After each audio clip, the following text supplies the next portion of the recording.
अस्सलाम वालेकुम वीवर्स, मैं हूं आपकी होस्ट माहम सुल्तान और आप देख रहे हैं इल्मी सिटी। जैसा कि आप जानते हैं, इल्मी सिटी लेकर आता है रोजाना की बुनियाद पर आपके लिए मालूमाती प्रोग्राम।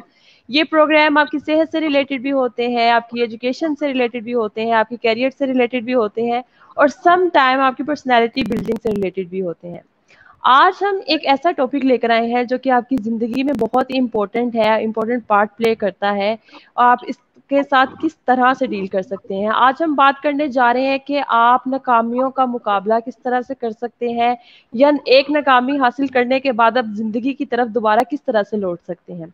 इसके लिए हमने अपने प्रोग्राम में दावत दी है डॉक्टर सहर चावला को, जिनके लिए जितनी मैं इनकी इंट्रोडक्शन में चीज़ें बताऊंगी वो कम है। मैं उनसे उनका तारुफ करवाती हूँ आपका। मोटिवेशनल स्पीकर हैं, इसके अलावा क्लिनिकल न्यूट्रिशनिस्ट हैं, डेंटिस्ट भी हैं, इसके अलावा एचओडी और असिस्टेंट प्रोफेसर हैं बायोकेमिस्ट्री इंस्टीट्यूट ऑफ डेंटिस्ट्री की सीएमएच में लाहौर में। तो आइए हम इनसे बात करते हैं। अस्सलाम वालेकुम मैम, कैसी हैं? वालेकुम सलाम बेटे, मैं ठीक ठाक। आप कैसे हैं? अल्हम्दुलिल्लाह मैम, मैं बिल्कुल ठीक हूँ। तो मैम, आज जो हम जिस टॉपिक पे बात करने जा रहे हैं, ये बहुत इंपॉर्टेंट टॉपिक है। हर किसी की ज़िंदगी में, हर कोई अपनी ज़िंदगी में इसे फेस करता है। नाकामी की अगर हम बात करते हैं तो नाकामी को हम डिफाइन किस तरह से करते हैं? बेसिकली हम नाकामी कहते किसे हैं, फेलियर कहते किसे हैं? बेटा, आपने जो बात की, जो तमहीद बांधी, मैं उसी से थोड़ा सा सिलसिला आगे चलाऊंगी। बड़े खुशकिस्मत लोग हैं जो अपनी जिंदगी में नाकामी फेस करते हैं। इसका मतलब है कि वो हरकत में थे, और हरकत में बरकत है, और हरकत में रहना बिल्कुल। कितना खूबसूरत है। यानी आप कुछ ना कुछ कर रहे थे, आप कुछ कर रहे थे तो आप गिरे। मिट्टी कब लगती है आपके ऊपर? जब आप घर से बाहर निकलते हैं। जब आप घर के अंदर बिल्कुल। बैठे रहते हैं तो क्या आपका दामन मैला होता है? आपके पैर पर चोट कब लगती है? जब आप चलते हैं। और चोट लगने का बेटे चांस कब ज्यादा होता है आपके पास? चोट लगने का चांस आपके पास तब ज्यादा होता है जब आप ज्यादा चलते हैं, या आप किसी मुश्किल रास्ते पर चलते हैं। तो नाकामी जो है वो आपके पास नवीद है, छुपी हुई कामयाबी की। अब इस तरफ आ जाते हैं कि नाकामी आपके पास है क्या। मैं अक्सर अपने स्टूडेंट्स को भी, और मैं कहती हूँ कि जो चीज रिवर्सेबल है वो नुकसान नहीं है। नाकामी जैसी कोई चीज एग्जिस्ट नहीं करती। और जो नुकसान के भी बारे में मैं बात करूंगी, जो चीज रिवर्सेबल है, जिसको आप अपनी हिम्मत से, अपनी मेहनत से, अपने प्लान ऑफ एक्शन से, अपनी कोशिश से, अपनी काविश से दोबारा अचीव कर सकते हैं, वो नुकसान के जुमरे में आती ही नहीं है। दुनिया में ना नाकामी जैसी कोई चीज नहीं है। दुनिया में सिर्फ दो चीजें एग्जिस्ट करती हैं, या हरकत एग्जिस्ट करती है या ट्रांजिशन एग्जिस्ट करती है। ट्रांजिशन से मुराद ये है कि एक फेज से दूसरे फेज में तब्दील होना। और जब आप एक फेज से दूसरे फेज में तब्दील होते हैं तो उन चेंजेस का जो सिलसिला होता है, उन चेंजेस के सिलसिले में जो एक आरजी सा पीरियड होता है, वो ढका छुपा सा आया इस तरह होता है जैसे वो नाकामी है, हालांकि वो नाकामी नहीं होती। वो चेंज का फेज होता है। तो जिसको लोग नाकामी कहते हैं, उसको बड़े बड़े जो दानिश्वर हैं वो उसको तब्दीली का अमल कहते हैं, वो उसको चेंज का अमल कहते हैं, वो उसको नए मौकों से एक्सपोजर का अमल कहते हैं, वो उसको सीख का अमल कहते हैं, वो उसको कुछ बड़ा अचीव करने का सीढ़ी का अमल कहते हैं। तो नाकामी जैसी कोई चीज एग्जिस्ट नहीं करती। सबसे पहले तो मैं नाज़रीन को ये बता दूं। जी जी मैम, बहुत ही अच्छी बात आपने की कि नाकामी जैसी तो कोई चीज़ एग्जिस्ट ही नहीं करती, ये चेंज की हमें ज़रूरत होती है। जितने व्यूवर्स ने हमें अभी तक ज्वाइन कर लिया, मैं उन सबको बताती चलूँ, आज हम बात कर रहे हैं कि नाकामी के बाद ज़िंदगी की तरफ वापस किस तरह से लौट कर आया जाए। अगर आपका कोई भी क्वेश्चन है इससे रिलेटेड तो आप कमेंट्स में लीव कर सकते हैं, हम थोड़ी सी डिस्कशन के बाद आपके क्वेश्चंस की तरफ आएंगे। तो मैम, मैं आती हूँ टॉपिक की तरफ। अगर हम नाकाम नाकाम हो जाते हैं, फेल्योर आ गया है हमारी लाइफ में, तो उसके बाद हम मायूसी की तरफ जाने लगते हैं। उस मायूसी के दिमाग को, अपने माइंडसेट को चेंज किस तरह से किया जाए कि हम दोबारा से रिवाइव करें, हम दोबारा से काम करने की कोशिश करें?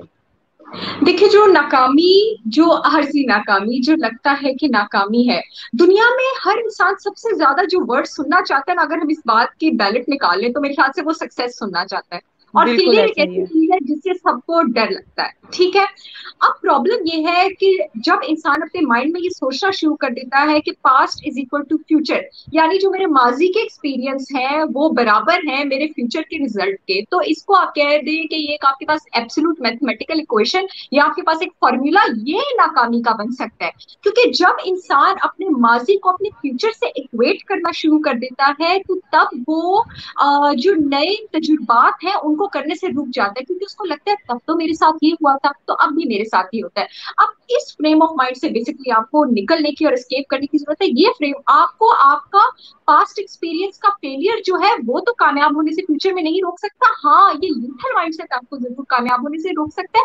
अब इससे वहां निकलने का तरीका क्या है? इससे निकलने का तरीका ये है, सबसे पहले कि आप डिनायल फेज में आ जाए, आप एक्सेप्ट करें डिपेंडिंग अपॉन द मैग्नीट्यूड, यानी ऑन द अमाउंट, किस लेवल का आप जो है आपने सेटबैक फेस किया है, आप डिनायल में ना जाए, आप एक्सेप्ट करें कि कुछ हुआ है एंड इट इज ओके। मैं सबको बताऊं, यहाँ पे मैं भी बात करना चाहूंगी, जिस तरह दुनिया में पॉजिटिव इमोशंस एग्जिस्ट करते हैं उस तरह नेगेटिव इमोशंस भी एग्जिस्ट करते हैं। प्लीज अपने नेगेटिव इमोशंस को एम्ब्रेस करना सीखें, क्योंकि जब आप उनको एम्ब्रेस करेंगे, आप उनकी एग्जिस्टेंस से इख्तिलाफ नहीं करेंगे, तभी आप उनके साथ ठीक तरह कोप अप कर सकते हैं, तभी आप फ्यूचर में मेंटली इतने रिलैक्स्ड और इतने नॉर्मल हो सकते हैं कि आप सही लाइन ऑफ एक्शन पर अमल करें। आप एक्सेप्ट कर लें कि हाँ ये सेटबैक हुआ है, मेरी जो इन्वेस्टमेंट थी, मेरी जो एफर्ट थी वो शॉर्ट हो गई मेरे आउटकम से। थोड़ी देर के लिए दुखी होना भी ठीक है, लेकिन उस दुखी फेज में कंफर्टेबल होना ये ठीक नहीं है, यानी हयात मातम में रहना ठीक नहीं है। तो सबसे पहले जिस चीज का हमें ख्याल रखना चाहिए, टेक रिस्पॉन्सिबिलिटी, आप जिम्मेदारी लें अपनी गलतियों की। आपके पास आपके प्लान का जो फेलियर है वो आपकी डेस्टिनेशन या वो आपकी डेस्टिनी, यानी वो आपका जो कहने की किस्मत का फेलियर भी हो सकता है, वो आपके प्लान ऑफ एक्शन का फेलियर भी हो सकता है, वो आपकी इमोशनल इंस्टेबिलिटी, इंटेलेक्चुअल जिहनी आपका जो इंटेलेक्चुअल इंस्टेबिलिटी, किसी चीज का भी सोशल इंस्टेबिलिटी कहीं पे भी हो सकता है। आपने लैग किया हो तो आप डिस्कवर करें कि आपकी गलती कहाँ रही है।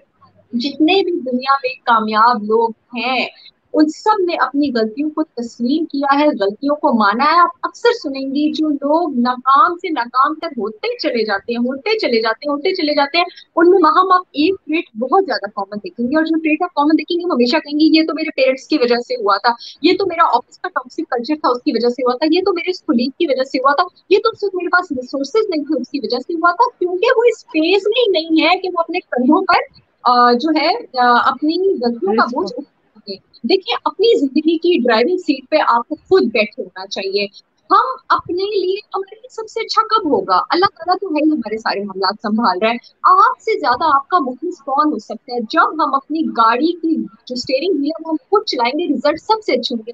अगर आप अपनी गाड़ी का स्टीयरिंग व्हील लोगों के हवाले कर देंगे, तो आपको लगता है कि किसी के पास इतना टाइम है कि उसने आपके लिए कोई एक्स्ट्राऑर्डिनरी डेस्टिनेशन या मंजिल प्लान की होगी? नहीं। तो सबसे बिल्कुल पहले है कि आप जिम्मेदारी लें, आप रिस्पॉन्सिबिलिटी लें अपने एक्शंस की, और जब आप रिस्पॉन्सिबिलिटी ले लेते हैं तो उसके बाद आप ये डिस्कवर करें, मेरा ऐसा मानना है, मैं अपने स्टूडेंट्स को बात बहुत ज्यादा कहती हूँ, आज मैं भी शेयर करना चाहूंगी कि अल्लाह ताला ने हर एक के अंदर एक डिफरेंट तरह की बैटरी फिट की होती है, और हर एक की जो बैटरी है उसकी लाइट का कलर भी डिफरेंट है, और उसकी बैटरी की सेल भी डिफरेंट है। अब ये हमारा काम, जो खुद की तलाश है ना वो रब की तलाश है, ये हमारा काम है डिस्कवर करना कि मेरे अंदर कौन सी बैटरी फिट हुई है, इसमें कौन सी लाइट देनी है, और उसके लिए फिर कौन सा सेट डालने की जरूरत है। Because variety is the spice of life. ये जो वेराइटी है ना, ये जिंदगी का हुस्न है। अल्लाह ताला ने तमाम कुल कायनात को, तमाम इंसानों को, अशरफुल मखलूकात को भी एक वेराइटी में बनाया है। किसी में किसी तरह की एबिलिटी है तो किसी में किसी तरह की एबिलिटी है। धूप कब आता है, बिहार कब आती है, फलाह कब आती है? जब इंसान को अल्लाह ताला ने जो बैटरी दी होती है वो उसका सेल अंदर डाल लेता है। तो आप रिस्पॉन्सिबिलिटी लेने के बाद अपना सेल डिस्कवर करें, और कर दें। सेल डिस्कवर करने के बाद मैं एक बात ही कहना चाहूंगी कि एक चीज होती है मुसाफिर होना और एक चीज होती है आवारा गर्द होना। मुसाफिर बने, आवारा ना बने। आवारा और मुसाफिर में क्या डिफरेंस होता है? जो मुसाफिर होता है ना उसकी एक मंजिल होती है, रास्ते में एक्सीडेंट हो जाए तो अलग बात है, लेकिन मुसाफिर के माइंड में एक डेस्टिनेशन होती है। और अगर एक्सीडेंट हो भी जाए, उसकी गाड़ी का टायर पंचर हो भी जाए, तो वो अपना टायर पंचर करने के बाद या किसी से लिफ्ट लेने के बाद, लिफ्ट वाले कॉन्सेप्ट पे मैं फिर आऊंगी, क्या मेरी क्या मुराद है फलसफे से, लिफ्ट लेने के बाद उसको ये जरूर पता है उससे कहाँ जाना है, वो फोकस्ड है, वो डिस्ट्रैक्टेड नहीं है। जो आवारा है अपने रास्ते में वो फोकस्ड नहीं है। आप फोकस्ड बने, आप आवारा ना बने, ये मैं कहना चाह रही हूँ। मैम यहाँ पे मैं एक क्वेश्चन ऐड करना चाहूंगी। आपने अभी एक बात की कि हम अपनी गलतियों को तस्लीम नहीं करते। हमें पता कैसे चलेगा कि ये हमारी गलतियां? हम उनको किस तरह से आइडेंटिफाई करेंगे कि ये हमारी गलतियां हैं? क्योंकि मोस्टली हम क्या कर रहे होते हैं, हम अपनी चीजें दूसरों पे ब्लेम कर रहे होते हैं। ये मेरा जो काम खराब हुआ है ये उसकी वजह से हुआ है, जैसे अभी आपने कहा। तो हम इन चीजों को किस तरह से आइडेंटिफाई करें और हमारे अंदर जो स्ट्रेंथ्स हैं उनको यूटिलाइज करते हुए किस तरह से दोबारा जो है एक अच्छे तरीके से काम को शुरू किया जा सके। जी, देखिए जो अपनी गलतियां आइडेंटिफाई करना, जिसको आप आसान अल्फाज में सेल्फ रिफ्लेक्शन भी कहते हैं, जो सेल्फ रिफ्लेक्शन है उसके लिए आपको एक लेवल ऑफ मेच्योरिटी चाहिए होता है, और मेच्योरिटी टाइम के साथ आती है। मेच्योरिटी तजुर्बात के साथ आती है, और तजुर्बात अपने साथ बहुत ज्यादा गलतियां और बहुत ज्यादा रिस्क लेकर आते हैं। तो वे दे नो पेन नो गेन। अपनी नो। गलतियां आइडेंटिफाई करने के लिए सबसे पहले तो आपको डिफरेंट एक्सपीरियंसेस लेने की जरूरत है, आपको विद टाइम वो चीज आती है। और दूसरा चीज मैं कहूंगी, सबर और तहम्मुल से चलें। इन द अपने पहले इम्पल्स जो है, जो आपको फर्स्ट इमीडिएट इम्पल्स आता है, मैंने कुछ दिन पहले एक टीवी चैनल में भी इस बारे में बात की थी कि जो लोग कामयाब होते हैं ना माहम, उनकी इमोशनल इंटेलिजेंस बहुत हाई होती है। यहाँ पे मैं बात करना चाहूंगी, जो इमोशनल इंटेलिजेंस हाई होने का क्या मतलब है, कि ये लोग जब डिस्पेयर में होते हैं, जब सैड होते हैं, जब एंग्जाइटी में होते हैं, जब प्रेशर में होते हैं, जब टेंशन में होते हैं, ये अपने पहले इम्पल्स पर बिलीव नहीं करते। ये थोड़ा ठंडा होते हैं, थोड़े रिलैक्स करते हैं, अपने आप को काम डाउन करते हैं, हालात का जायजा लेते हैं, अपने माइंड में प्रोज एंड कॉन्स दे करते हैं, और फिर एक्ट करते हैं। अब अगर आपको कोई सेटबैक हुआ है, फॉर एग्जाम्पल बिजनेस में या किसी चीज में, तो आप अपने डिस्पेयर में, अपनी जल्दबाजी में फौरन दूसरा कदम नहीं उठाएंगे कि ये अपॉर्चुनिटी नजर आई और अब मैं ये कह दूं। यहाँ पर वो टाइम है कि आप अपनी गलती आइडेंटिफाई कर सकते हैं, कि एक बार वो आपका इम्पल्स का टाइम, आप समझिए मेरी बात, वो आपका इमोशनल जी जी। पीक का टाइम गुजर गया। तो जब वो टाइम गुजर गया, उसके बाद आपको सेल्फ रिफ्लेक्शन का टाइम मिल जाएगा। और जब आपको सेल्फ रिफ्लेक्शन का टाइम मिल जाएगा, देन यू विल रियलाइज कि इन एरियाज में मैं लैक कर रहा था, और इन एरियाज में अब मुझे जरूरत है इस तरह करने की। और दूसरा, आपने कहा कि दोबारा उसकी तरफ कैसे आया जाए, तो आप दुनिया की जितनी भी सक्सेस स्टोरीज निकालेंगी, उसमें आपको एक चीज बड़ी कॉमन मिलेगी सक्सेसफुल लोगों में, सेल्फ डिसिप्लिन। इंतहाई डिसिप्लिन लोग होते हैं, इंतहाई स्ट्रिक्ट होते हैं अपनी रूटीन पर। आसपास वाले लोगों को अक्सर जो है वो थोड़े एटिपिकल फील हो रहे होते हैं, वो थोड़ा सा उन लोगों की प्रेजेंस नॉर्मल क्राउड को इंटिमिडेट भी कर देती है, कभी कभी अनकंफर्टेबल भी कर देती है, क्योंकि उन लोगों, वो दुनिया को किसी और नजर से देख रहे होते हैं, वो दुनिया को किसी और फ्रेम से देख रहे होते हैं। सामने उनका गोल होता है, सामने उनका रास्ता होता है, और जैसे स्पॉटलाइट में एक चीज नजर आती है ना, उन लोगों को सिर्फ वो चीज नजर आती है, उन लोगों को आसपास का एरिया सिर्फ धुंधला नजर आता है। जो उन लोगों की ये अप्रोच होती है ना, वो उनको सेल्फ डिसिप्लिन की तरफ मुतय्यन कर देती है। और सेल्फ डिसिप्लिन के साथ साथ आ जाती है उन लोगों में सेल्फ डेवलपमेंट। जब उनमें डिसिप्लिन आ जाती है, फिर वो अपने आप को डिस्कवर करते हैं, अपने एरियाज को वो अपने आप को एक्सप्लोर करते हैं, और इस हद तक अपने आप को एक्सप्लोर करते जाते हैं कि वो एक्नॉलेजमेंट की स्टेज पे पहुंच जाते हैं। यानी पहली स्टेज एक्नॉलेजमेंट में पहले आपके पास आ जाती है सेल्फ एक्नॉलेजमेंट, यानी अपने पोटेंशियल को, अपनी सारी जो है खूबियों को, कि किन एरियाज में आप जो है तहलका मचा सकते हैं, वो उसको खुद आइडेंटिफाई करते हैं। और जब सेल्फ एक्नॉलेजमेंट पर वो अपने ट्रेड्स पर महा मेहनत करते चले जाते हैं, करते चले जाते हैं, तो फिर दुनिया उसको एक्नॉलेज करना शुरू कर देती है। बिल्कुल। और ये चीज आती है टाइम के साथ, ये चीज आती है मेहनत के साथ, ये चीज आती है पेशेंस के साथ, ये चीज आती है परसिस्टेंस के साथ। बात बेसिकली ये है कि दुनिया में जो लोग नाकाम हुए, वो इसलिए नाकाम नहीं हुए कि उनमें वो बात नहीं थी। दुनिया में जो लोग नाकाम हुए, वो इसलिए नाकाम हुए कि उनमें सब्र करने की सलाहियत नहीं थी, वो थक जल्दी नहीं। गए। तो थकिए जल्दी मत। बिल्कुल वजह फरमाया मैम। मैम यहाँ पे बात करते हैं, अभी आपने बात की कि हमें स्टार्ट करने के लिए ऑब्वियसली हमें दोबारा से वो उस फेज से हमें निकलना पड़ेगा जहाँ पे हमने फेलियर फेस किया है। उसके बाद मोटिवेशन किस तरह से लाई जाए और दोबारा से प्लानिंग किस तरह से की जाए कि हम जो पहले फेलियर फेस कर चुके हैं वो दोबारा हमें ना करना पड़े। अच्छा, मैं इस बारे में, आप आई एम सो ग्लैड आपने ये क्वेश्चन पूछा। मैं जरूर बात करना चाहूंगी कि आप मुतालिया बहुत ज्यादा करें, आप बुक्स बहुत ज्यादा पढ़ें। आप अगर प्लान करना चाह रहे हैं, आप अपनी फील्ड से रिलेटेड बुक्स पढ़ना शुरू कर दें, आप बेस्ट सेलर्स पढ़ना शुरू कर दें। अक्सर ना हमारे यहाँ पे लोग, मुझे अच्छा बड़ी हंसी आती है माहम, जब लोग कहते हैं कि रीडिंग हॉबी है। रीडिंग हॉबी नहीं है, रीडिंग लग्जरी नहीं है, रीडिंग जरूरत है, रीडिंग नेसेसिटी है। किसी बहुत बड़े इंसान का कोट है कि if you want to go somewhere in your life you have to read a lot of books. Urdu में मैं इसका तर्जुमा करके देती हूँ कि अगर आप जिंदगी में कहीं पहुंचना चाहते हैं, तो बहुत सारी किताबों का मुतालिया करना जरूरी है। होता क्या है कि जब आप क्वालिटी किताबों का मुतालिया करते रहते हैं, तो with the passage of time आपको पता नहीं लगता, रिफ्लेक्सली, स्पॉन्टेनियसली और अनकॉन्शियसली वो आप अपनी लाइफ टू लाइफ एक्शंस में इंप्लीमेंट करना शुरू कर देते हैं। अब फॉर एग्जाम्पल, अगर आप बेटा किसी फील्ड में एक्सेल करने की तैयारी कर रहे हैं, और आप आपके पास इतना विंडो पीरियड आ गया, आप खुशकिस्मत हैं, आपके पास, आप फेल हो गए, अगर आपको लगता है आप फेल हो गए, आपके पास इतना विंडो पीरियड आ गया, आपके पास सेटबैक आ गया, आपके पास इतना टाइम आ गया, तो आप अपनी फील्ड से रिलेटेड बड़े बड़े ऑथर्स का मुतालिया शुरू कर दें। आप समझे कि आप उनका स्किल उस टाइम में एब्जॉर्ब करेंगे, और फिर जब आप उस फील्ड में निकलेंगे, आपने अपनी फील्ड रिलेटेड बुक्स पढ़ ली होंगी, तो आप समझेंगे आप हथियारों से लेस होंगे, आप पूरी तरह तैयार होंगे फायरिंग करने के लिए अपनी फील्ड में। तो यहाँ से आपके पास वो स्किल सेट आएगा। और ये कब होता है? ये दो चार किताबें पढ़ने से नहीं होता। अगेन, जिंदगी के हर अमल की तरह इसमें भी परसिस्टेंस चाहिए। आप ये करते चले जाएंगे, करते चले जाएंगे, और अल्टीमेटली वो आपके एक्शंस में आपको नजर आएगा, दुनिया को नजर आएगा, और आप अपना लोहा मनवा लेंगे। ऐसा नहीं हो सकता आप अपना लोहा ना मनवा सके। जी बिल्कुल। मैम अब हम चलते हैं अपने व्यूवर्स के क्वेश्चंस की तरफ। हमारे पास बहुत सारे क्वेश्चंस आ चुके हैं, तो हम उनके क्वेश्चंस के आंसर करते हैं। सिद्रा बतूल हैं, वो कह रही हैं कि मैम एक्सप्लेन द कोटो please, success always hug you in privacy but failure slaps you in public, that's life. वो कह रही हैं कि इसको एक्सप्लेन कर दें, किस तरह से आप इसे लेती हैं। मैं अपनी प्यारी सी बेटी सिद्रा बतूल को कहना चाहूंगी, उसकी सबसे बड़ी रीजन ये है कि साइकोलॉजी की एक बड़ी फेमस स्टडी है महक, कि अगर आप लोगों को 10 लफ्ज सुनाए ना पॉजिटिव बात के, और 10 लफ्ज सुनाए नेगेटिव बात के, वो पॉजिटिव बात के अगर 5 लफ्ज याद रखेंगे तो नेगेटिव बात के 8 लफ्ज याद रखेंगे। प्रॉपर स्टैटिस्टिक्स से रिसर्च की गई है साइकोलॉजी में, ठीक है। उसकी रीजन क्या है कि एक तो आपकी खुशी पर खुश होने वाले लोग बहुत ज्यादा कम होते हैं, और दूसरा खास करके जो लोग एक बार कामयाब हो चुके होते हैं, उनकी गलतियां ढूंढने वाले लोग बहुत ज्यादा होते हैं। तो होते हैं। गलतियों का, नाकामियों का और नेगेटिव पॉइंट्स का बोलबाला हमेशा ज्यादा होता है।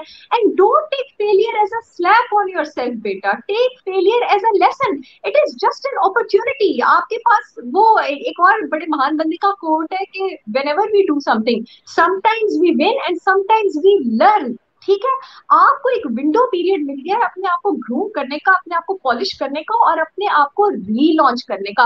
इस कोट का मतलब यही है कि आपकी नाकामियों का इंतजार करने वाले लोग ज्यादा हैं, लेकिन यहाँ सिद्रा बेटी मैं आपको ये बात भी बताती चलूं कि सोचो वो लोग जो अपनी एनर्जी इस चीज में इन्वेस्ट कर रहे हैं कि अगले ने गलती कहाँ कहाँ पे की, आपको लगता है वो लाइफ में कुछ कर रहे हैं? नहीं, वो लाइफ में अपने साथ कुछ भी नहीं कर रहे हैं। लोगों को अपनी एनर्जी इस तरफ लगाने दें कि आपने अपनी कामयाबी के प्रोसेस में गलती कहाँ कहाँ की, आप कहाँ कहाँ गलत है, और आप उस टाइम को यूटिलाइज करें और अपने उस टाइम में अपने लिए नए रास्ते तलाश करते जाएं। हजरत अली का कौल है, जिंदगी 2 दिन में डिवाइडेड है, एक दिन अच्छा है, एक दिन बुरा है। अच्छा दिन गुजर गया है तो बुरा दिन भी गुजर जाएगा, और फिर अच्छे दिन की नवीद किसके लिए है? जो मायूस नहीं होता और जो कोशिश करता रहता है, उसके लिए फलाह ही फलाह है इंशाल्लाह। बेशक मैम, बिल्कुल सही फरमाया आपने। सबा चौधरी हैं, पूछ रहे हैं कि क्या हम क्रिटिसिज्म को अपनी स्ट्रेंथ बना सकते हैं? अगर हाँ बना सकते हैं तो किस तरह से बना सकते हैं? अच्छा, क्रिटिसिज्म एक बड़ी खूबसूरत चीज है।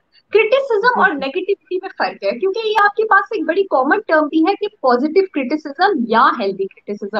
अब आपका काम क्या है कि सामने वाले ने आप पर जो भी अटैक करना है, ठीक है, अगर वो आपका कोई वेल विशर है, क्योंकि अक्सर मैं आपको बात हूँ, हमारी जिंदगी में सबसे ज्यादा क्रिटिसिज्म करने वाली जात हमारी अम्मी होती है, और हमारी अम्मी से बड़ा वेल विशर जो है वो हमारा कोई भी नहीं होता, वो डेफिनेटली पॉजिटिव क्रिटिसिज्म है, ठीक है। आपका काम क्या है कि आपने उसको एक ही छाननी से छानना है, और आपने उसमें से अपनी बेहतरी ही निकालनी है। आपने you should never let people distract you. जैसे मैंने अभी बात की कि आपको मुसाफिर होना चाहिए, आपको आवारा नहीं होना चाहिए। जो एक फोकस्ड बंदा है ना, वो उसको अपनी बेहतरी के लिए ही यूज करेगा। जो एक डिस्ट्रैक्टेड बंदा है, ठीक है, वो एक जो डिस्ट्रैक्टेड बंदा होता है ना, वो हमेशा बहाने ढूंढ रहा होता है अपनी कंफर्ट जोन में जाने के, ठीक है। क्योंकि जितने भी दुनिया में परफॉर्मर्स हैं, जितने भी दुनिया में अचीवर्स हैं, जितने भी अल्लाह ताला ने डिस्टाइन कर दिए थे शुरू में कि ये सारे परफॉर्मर्स होंगे, और जब ये दुनिया में रहेंगे सबको पता लगेगा कि ये रह के गए हैं। ऐसा नहीं हो सकता कि उन्हें क्रिटिसिज्म फेस ना करना पड़े। और सबा बेटी मैं आपको एक बात बता दूं, एक कोट मेरा बड़ा फेवरेट है। वो कोट ये है कि what is worse than everyone talking about you. मैं अभी उर्दू में भी ट्रांसलेट करूंगी। Well it is no one talking about you at all. यानी किसी ने कहा कि यार इससे बुरा क्या हो सकता है कि हर कोई आपके बारे में बात करे। तो आगे से किसी ने जवाब दिया, इससे बुरा ही हो सकता है कि कोई भी आपके बारे में बात नहीं कर रहा है। तो बेहतर है कि लोगों को आप अपनी परफॉर्मेंस से, अपनी कोशिश से, चाहे उस कोशिश का कोई भी रिजल्ट आ रहा है, बात करने के लिए कुछ ना कुछ देते रहें। यकीन करिए अगर आप लोगों को बात करने के लिए कुछ ना कुछ दे रहे हैं तो आप मैं ये पॉजिटिव सेंस में कह रही हूँ, यानी आप अपने इखलाकी मयार कायम करते हुए, ठीक है, अपनी शर्म और हया कायम करते हुए लोगों को बात करने के लिए कुछ ना कुछ दे रहे हैं, तो यकीन करें कि आप कामयाब भी हो रहे हैं। और कामयाब लोगों का, इसी के साथ जो फेलियर से वापस लौटते हैं कामयाबी की तरफ, जिंदगी की तरफ, मैं एक और ट्रेड बताती चलूं कि वो तैयार है एक के बाद दूसरा, दूसरे के बाद तीसरा और तीसरे के बाद चौथा ठुड्डा खाने के लिए, क्योंकि उनको पता है कि जो उनकी मंजिल है, देखिए जी, जितनी खूबसूरत मंजिल होती है, जितनी बड़ी मंजिल होती है, मुश्किलात भी उतनी ही बड़ी होती हैं। ये बड़ी ज्यादा होती है। आपके पास स्मूथ रास्ते होते हैं, वो बड़ी एवरेज डेस्टिनेशन की तरफ लेके जाते हैं। तो अगर रब ने, अगर इस कायनात के मालिक ने आपकी कहानी एक्स्ट्रा ऑर्डिनरी लिख दी है, तो फिर एक्स्ट्रा ऑर्डिनरी मुश्किलों और एक्स्ट्रा ऑर्डिनरी क्रिटिसिज्म के लिए तैयार हो जाए, ठीक है, सीना खोल के, सीना बड़ा करके हिम्मत से आगे चले। जी मैम, शेख तारिक है ये पूछ रहे हैं कि मेरा सवाल है मैडम से, एक इंसान जब हमेशा मेहनत करे, करने के बाद भी नाकाम होता है, तो फिर क्या करना चाहिए कामयाब होने के लिए? देखिए, मैंने जैसे बात की, सबसे पहले आपको रिस्पॉन्सिबिलिटी लेनी चाहिए, आपको एक्शन लेना चाहिए। शेख तारिक साहब को, मेरे भाई बेटे जो भी हैं, इनको मैं ये कहना चाहूंगी कि अक्सर ऐसा होता है कि एफर्ट ज्यादा होती है, टूल्स गलत होते हैं और डायरेक्शन गलत होती है, ठीक है।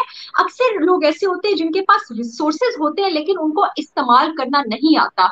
ऐसे में बहुत जरूरी है कि आप किसी मेंटोर की हेल्प ले लें, किसी ऐसे बंदे की हेल्प ले लें जो उस फील्ड में ज्यादा स्किल्ड है, और मदद लेने से ना शर्माए। यहाँ पर मैं, अच्छा हुआ मौका मिल गया, मैं इस बारे में भी बात करना चाहूंगी कि ह्यूमन पोटेंशियल को अप्रिशिएट करना सीखे।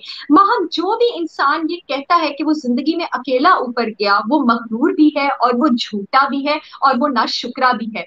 कोई भी इंसान जो है वो जिंदगी में एक हेल्थी सपोर्ट सिस्टम के बगैर ऊपर नहीं जा सकता। और उस सपोर्ट सिस्टम में आपके माँ बाप भी आते हैं, आपके बहन भाई भी आते हैं, घर में जो नौकर आपके कपड़े धोता है वो भी आता है, जो ड्राइवर आपको आपके ऑफिस पे और जगह जगह ड्रॉप करता है वो भी आता है, आपकी वो खैर ख्वाह जो आपके लिए दुआ करते हैं, आपके वो कॉलीग जो आपके सफर में साथ थे, हर कोई आपके साथ आता है। तो अपने सपोर्ट सिस्टम को, अगर आपको ऐसा लग रहा है कि आप बार बार एफर्ट करें, तो आप नोट करें कि कहीं ऐसा तो नहीं है कि आप अपनी एफर्ट बार बार एक ही डायरेक्शन में करी जा रहे हैं। क्या आपको किसी इंप्रूवमेंट, किसी चेंज, किसी मैग्निफिकेशन की जरूरत तो नहीं है? क्या आपको किसी मेंटर से, किसी एजेंसी से कोई मशवरे की जरूरत तो नहीं है? क्या ऐसा तो नहीं है कि आप मेहनत तो बहुत ज्यादा कर रहे हैं? वो कहते हैं ना कि it is not important to be fast in your goals, it is important to be smart. आपको मेरी बात समझ आई? तेज चलना बिल्कुल। जरूरी नहीं है, दूर तक चलना जरूरी है। दूर तक चलने के लिए आपके पास टूल भी सही होने चाहिए और आपको अपने रिसोर्सेज का इस्तेमाल भी करना आना चाहिए। इसके लिए किसी से मशवरा लेने से मत शर्माएं, मत घबराएं। ये आपकी सेल्फ रिस्पेक्ट, इज्जत नफ्स की तजलील नहीं है। दुनिया चलती ही सपोर्ट सिस्टम की बेसिस पे है। बिल्कुल। नाहिदा अख्तर है ये पूछ रही है कि मैडम, अगर जिंदगी में नाकाम हो जाए तो लोगों के सामने इस फेलियर को किस तरह से फेस किया जाए? मेरी बात आप सिर्फ मेरी बहन, बेटी नाहिद, आप जो भी हैं, आप मेरी ये बात सुनिए कि ये कौन लोग हैं? ये वही लोग हैं ना जो खुद भी दिन रात अपनी कोशिशों में लगे हैं, ये खुद भी दिन रात अपनी जुस्तजू में लगे हैं। किसी की कहानी पसे मंजर पर आ गई और किसी की कहानी पसे मंजर पर नहीं आई। कौन है यहाँ पर जो घर से बाहर नहीं निकला और वो नाकाम नहीं हुआ? मैं बहुत बार नाकाम हुई हूँ और मैं सीना ठोक के ये बात कहती हूँ, और मुझे अपनी नाकामी की कहानियां सुनाने में भी कोई एतराज नहीं है। भाई, नाकाम कौन होता है आपके पास? नाकाम वो होता है आपके पास जो हरकत करता है, और एक साल में जो इंसान सबसे ज्यादा नाकाम होता है वो सबसे बड़ा हीरो है, क्योंकि उसने उस साल में सबसे ज्यादा हरकत की है। तो नाहीद, मैं आपको ये कहना चाहूंगी कि आपके वो आसपास वाले जिनका सारा ध्यान इसी बात पर है कि आप किस बात पर नाकाम रही हैं, आपको उनके हक में दुआ करनी चाहिए। उनके हक में ये दुआ करनी चाहिए कि वो भी अपनी जिंदगी के साथ कुछ करें, ताकि कुछ करें तो उसका अच्छा या बुरा कोई तो रिजल्ट सामने आए। बिल्कुल। सिद्रा बतूल हैं, इनका हमारे हमारे पास पहले भी एक क्वेश्चन आया था। वो कहे कि मैम, वासफ अली साहब ये भी तो कहते हैं कि अगर जिंदगी में कामयाब होना चाहते हैं तो किसी एक शख्स की बात पर बगैर दलील अमल शुरू कर दें।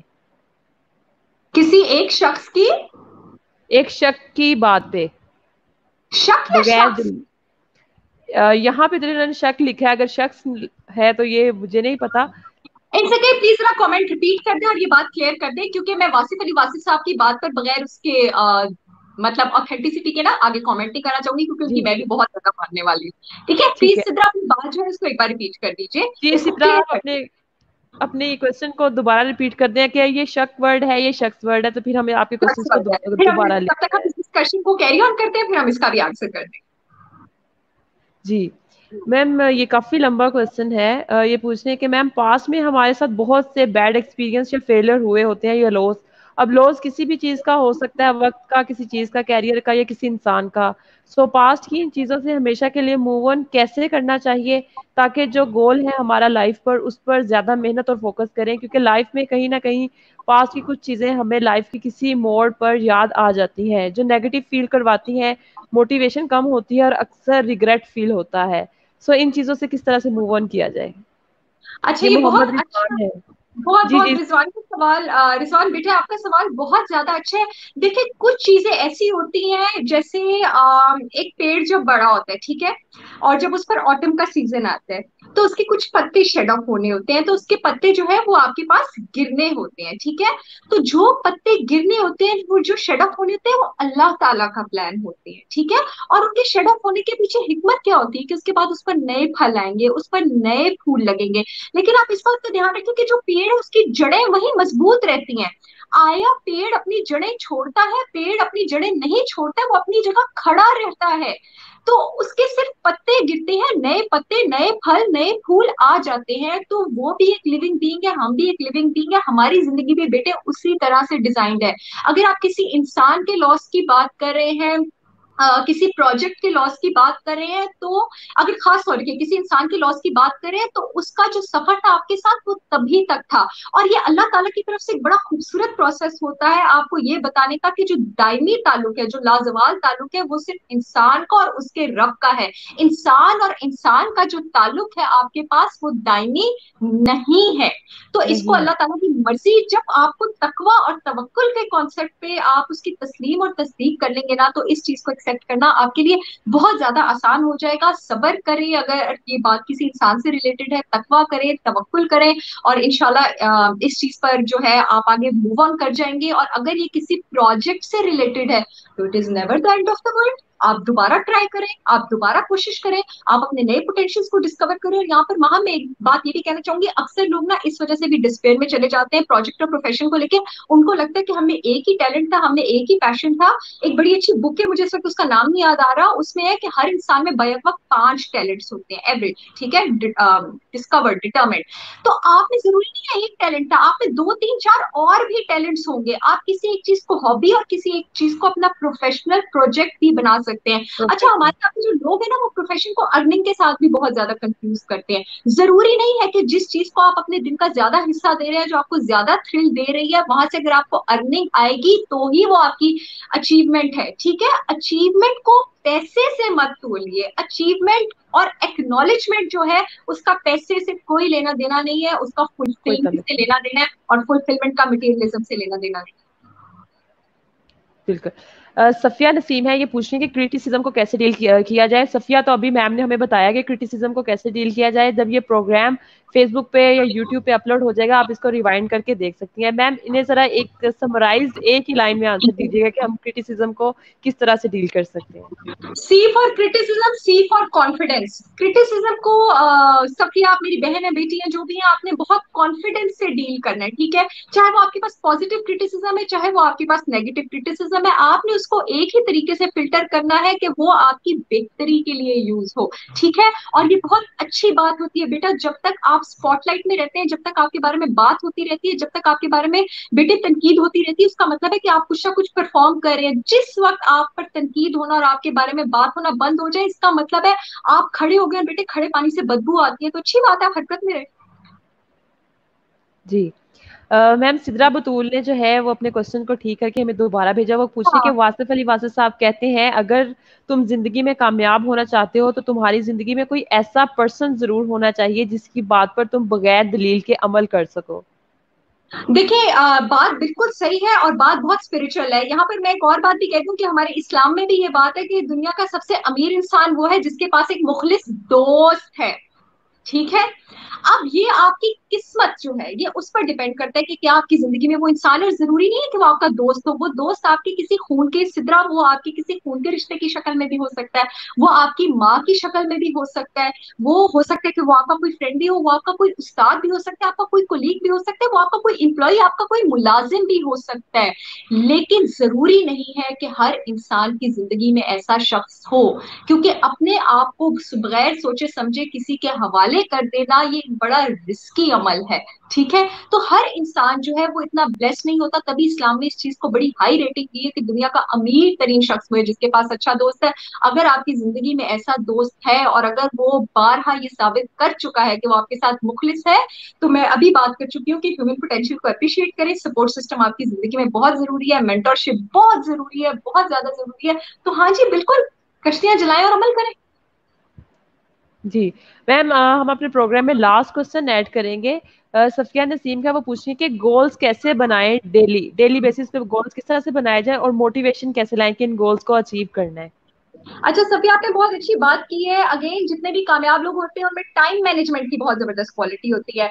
आप सफिया यही देखोगी कि 24 घंटे होते होंगे दो इंसानों के पास। एक इंसान को वही 24 घंटे लगेगा कि हाय ला दिन गुजर गया, मैं तो कुछ कर ही नहीं सका। और अगर आप एक इंसान को देखोगे वो 24 घंटे में 4 नौकरियां भी कर लेगा, घर भी संभाल लेगा और बाहर की भी सोशल एक्टिविटीज भुगता लेगा। तो ये सारी बात आपके पास टाइम मैनेजमेंट की होती है। अच्छा, फिर मोटिवेशन आपके पास कब आती है? आपका कैसे दिल करता है कि आप सुबह उठ के कोई काम करें? वो आपका तब दिल करता है when you are doing what you love, जब आप अपना पैशन परसू करते हैं और जब आप वो करते हैं जिसकी बैटरी, जो हमने शुरू में बात की, अल्लाह ताला ने आपके अंदर फिक्स की होती है, तो फिर मोटिवेशन खुद ही आती है।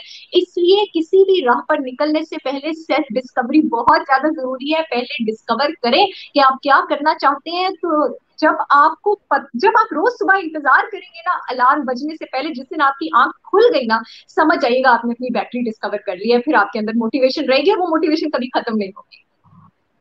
जी, thank you so much ma'am, आप हमारे प्रोग्राम में आई, अपना इतना कीमती वक्त हमें दिया और हमारे मेरी क्वेरीज का भी आंसर किया और हमारे व्यूवर्स की क्वेरीज का भी आंसर किया। मैम लास्ट में मैं आपसे कोई एक ऐसा मैसेज देना चाहूंगी या कोई एक ऐसी टिप लेने चाहूंगी कि जो हमें अपनी डेली रूटीन में, अपनी डेली लाइफ में उसको जरूर लेकर आना चाहिए ताकि हम अपनी लाइफ के जो बाकी काम है उनको बेहतर बना सकें। 3 चीजें चाहिए आपको आगे बढ़ने के लिए, और 3 चीजों के साथ रोज सुबह उठा करें। अपने फ्यूल के साथ, अपने इंजन के साथ, और ड्राइवर आप खुद हैं। फ्यूल जो है आपका, वो आपका जुनून है, वो आपका जज्बा है, वो आपका पैशन है।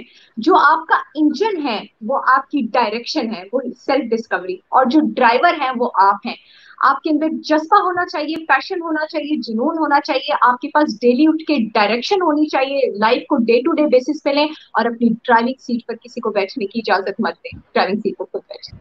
जी, मैम हमारे पास लास्ट एक क्वेश्चन आ गया, मैं इसको भी इंटरटेन करना चाहूंगी। प्लीज। ये अफाक दावर हैं, फ्रांस से है, कह रहे हैं कि मैडम बहुत खूब, मैं अपनी लाइफ में बहुत ज्यादा मुश्किल टाइम देखा है, बट अगर कोई इंसान लाइफ में कामयाब होना चाहता है, सबसे पहले अल्लाह पर भरोसा करना चाहिए, अच्छे लोगों को लाइफ में लाना और सब्र से काम लेना चाहिए।